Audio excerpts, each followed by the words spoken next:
Bonsoir à tous, je crois qu'on me connaît, Pascal Bastiani de Nice. Je suis très heureuse, je viens d'intégrer Action Traitement il n'y a pas très longtemps et je suis encore plus heureuse que nous soyons partenaires, le Corévi PACA Est. Bon, mon président est parti, mais je le représente, Pascal Pugliese. Et je voulais d'abord remercier Action Traitement et la formidable directrice Julia Charbonnier, qui nous a facilité la tâche, qui est une bosseuse extraordinaire et pleine d'empathie. Et ça, on en a besoin. Donc, intervenir après François, c'est carrément difficile, quoi. Donc, l'année dernière, j'avais ouvert. C'était pas une bonne journée pour moi. Ça va un peu mieux cette année. Mais je voulais vous dire qu'on a vécu quand même une année de folie. Ça s'était arrêté pendant quelques années. Cette année, ça a été quand même très productif. Alors, sur l'invisibilisation, être invisible, on n'a pas tous le même point de vue. C'est sûr que les plus vieux, nous, on en a bavé. Donc, quelque part, on se dit qu'on ne s'est pas fait, vous me passez l'expression, un cul comme ça, pour qu'aujourd'hui, on ne soit plus visible, surtout en vieillissant. Vous voyez, j'ai cheveux blancs, hein, donc il y a aussi des problèmes d'agisme dans la communauté. Et pour bien vieillir, il faut être visible. Pour être une femme séropositive, il faut être visible. Alors, ce n'est pas évident pour tout le monde. Andrea, ce qu'elle a dit, je ne peux pas en rajouter plus parce que c'est formidable. Toutes les femmes qui sont intervenues aujourd'hui. Et je crois que nous, femmes, nous avons été quand même très invisibilisées, ne serait-ce qu'au niveau de la recherche, sur les traitements, comment on les assimile. D'ailleurs, ça n'a pas beaucoup évolué depuis. Mais moi, j'ai l'impression, des fois, de faire quelques flashbacks.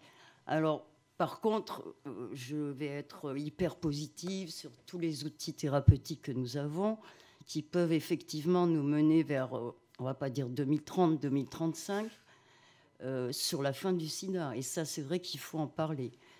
Alors, par contre, moi, je trouve qu'on a quand même vachement changé. Quand on était au ministère de la Santé, après les États généraux, j'en parlais tout à l'heure avec ceux qui déjeunaient avec moi, et je me disais, mais 30 ans en arrière, on se serait couché par terre, quoi.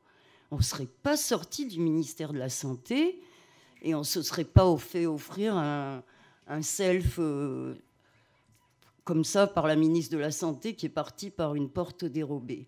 Et ce militantisme-là, je pense que si on ne veut pas être invisibilisé, il faut absolument le retrouver. Je ne vais pas répéter la formule de Denver ou d'Amsterdam, j'y étais. Tous ensemble, le rien sans nous et tout pour nous, quoi. Nous, séropositifs. Donc, je ne suis pas d'accord pour dire que c'est une maladie chronique comme les autres. Ça, c'est quelque chose aussi qui a brayé un peu la route pour avancer. C'est pas pareil d'avoir 60 ans il y a 20 ans quand on est en pleine santé et d'avoir 60 ans et 4 comorbidités en plus du VIH. Donc on vit avec, on est toujours debout et je crois qu'il faut qu'on soit debout jusqu'au bout.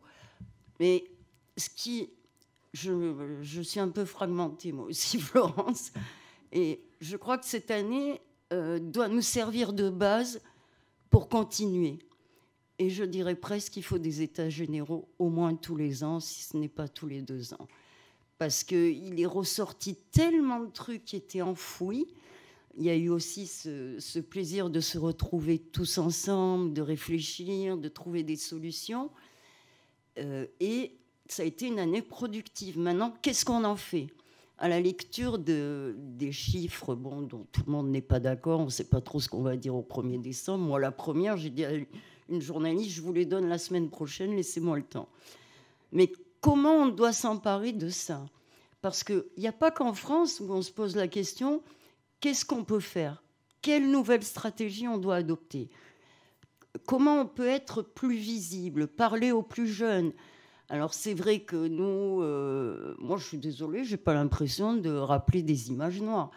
Témoigner à visage découvert, je crois que pour moi ça a été la plus grande force dès le départ. J'ai jamais douté qu'il fallait que je le dise.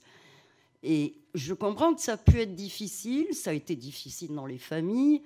Il y a eu aussi dans les familles plusieurs cas de sida. Moi, j'ai perdu mon cousin, donc ça a quand même terrifié ma famille à l'époque du Kaposi.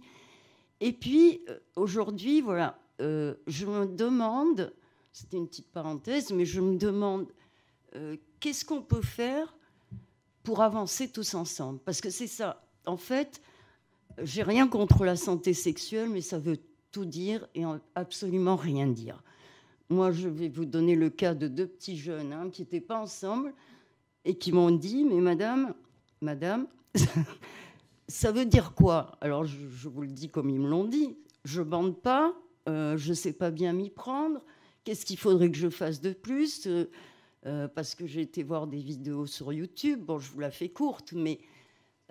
donc, quand un gamin de 18 ans vous dit ça, vous dites, mais on a manqué quelque chose, là, c'est pas possible. De la même façon que le bien vieillir et nous, les plus vieux, on est quelque part, comme m'a dit l'adjointe à la mairie de Nice, vous êtes le trou dans la raquette. Qu'est-ce qu'on fait de vous? Qu'est-ce qu'on fait pour les plus vieux qui vont aller en EHPAD? Parce que c'est pas une solution aussi simple que tout le monde veut bien le dire. Il faut enquêter, il faut aller voir, il faut demander. Les familles de résidents, l'avance du traitement, parce qu'il faut ce qu'ils attendent pour la Sécu. Il y en a qui ont été jusqu'à couper des bithérapies, je l'ai vu de mes propres yeux. Donc, il faut se préparer à ça. Alors, est-ce qu'il faut qu'on pense à plutôt des... comme dans les pays du Nord, comme au Canada, de la cohabitation? Et par contre, je ne suis pas persuadée qu'il faille faire, tu m'en veux pas, je l'ai déjà dit, que du Grey Pride. Et je crois qu'on est plus forts tous ensemble. Je ne vois pas pourquoi il faudrait à chaque fois scinder, caster. Parce qu'à la fin, voilà, on s'est éparpillé complètement. Et en fait, on a des outils fantastiques, mais comment les promouvoir, quoi? Comment ça se fait qu'on n'arrive pas à atteindre les jeunes? Eh ben, c'est encore une fois les médias, les podcasts, tout ce qu'on peut faire tout au long de l'année, pas que pour le SIDAction et le 1er décembre. Donc, je pense que cette année que nous avons passée tous ensemble, je le dis très, très humblement de ma place, doit nous amener à nous saisir de nouvelles stratégies. Et aussi à aller s'enrichir de ce qui se fait ailleurs, dans les autres pays, parce que on est très surpris de voir que le Nicaragua, qui s'y est pris tardivement, est beaucoup plus communicant que nous, en France. Je vous invite à aller voir sur les réseaux. Et donc, il faut quand même que cette année, qui a été si productive, nous serve. Donc, il ne faut pas que je sois longue. Ça a été un peu difficile, parce que passer après tous ces experts, moi, je suis qu'une simple patiente qui répond à des patients et à des patientes désespérés et isolés. Alors, ils ne se suicident pas tous, comme disent certains, c'est pas vrai.